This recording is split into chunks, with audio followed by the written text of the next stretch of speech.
से लिए बिना ये केस चलाया है। हमने किसी को नहीं चार्ज किया, हमने किसी से पैसे भी नहीं लिया और हमारे गले में तो ये केस ऐसे आ गया कि मितेश अमीन सरकार में वकील बन गए तो उसका आधा छुड़ा हुआ केस हमको पूरा करना पड़ा। अब आप फैसले को कैसे देखते हैं? नहीं, मेरी बात, फैसले को कैसे देखना वकील का काम नहीं है, आगे कैसे जाना वो वकील का काम।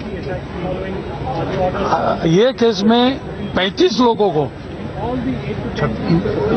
35 को क्लियर एक्विटल दिया गया है, क्लीन एक्विटल। इसका जवाब सीट को देना पड़ेगा, इसका जवाब सरकार को देना पड़ेगा, इसका जवाब जिन्होंने भी इन्वेस्टिगेशन किया उसको देना पड़ेगा। 35 have been acquitted. That is an honorable acquittal. It's not benefit of doubt. Only one Shivcharan is given benefit of doubt. 36 में से basically 11 people have been charged and the charge has been believed, excluding 2 major charges on which they were banking. 120B यानी षड्यंत्र।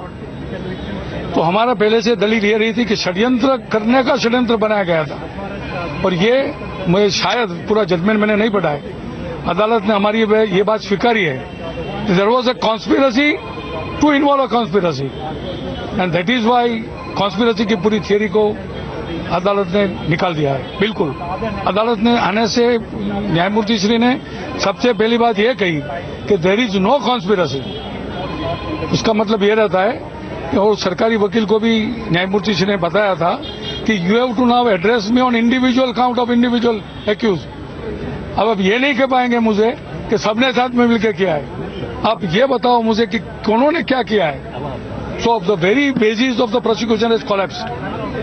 24 लोगों को convict किया है। नहीं, 24 लोगों को, इसमें से 13 लोग ऐसे हैं कि जिसको माइनर ऑफेंसेस में माना है, 11 को मेजर ऑफेंसेस में माना है और 13 को जो माना है up to 436 that is destroying a house, इसमें माना है। और ये 13 का कन्विक्शन भी, suppose I take you one incident, वकील जो है Surendra, he is convicted for 435, वो जेल में 14 साल से है।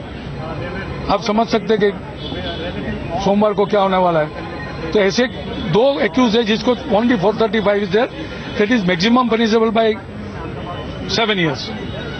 One is charged only for 186 and 188 only. That is maximum punishable by 3 years. Others are charged by 436, that is punishable by life or up to 10 years. So there is no minimum imprisonment which is prescribed so far as they are concerned. See, question is very simple. This is a battle is over. ये एक युद्ध खत्म हुआ नहीं है, ये सिर्फ एक दौर खत्म हुआ। क्रिमिनल केस में राष्ट्रपति से माफी की अर्जी करने तक युद्ध चालू रहता है।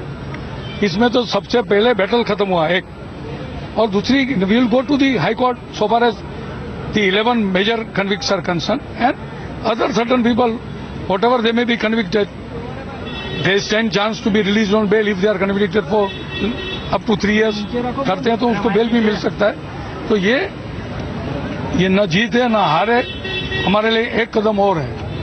We are moving again towards, और क्रिमिनल केस में न किसी की जीत होती है न हार होती है, सत्य सोचने के लिए एक एंडीवर होती है। तो we have tried our level best to see that justice is done to the accused and we will try again the level best at the higher forum whoever are convicted. Okay, sir.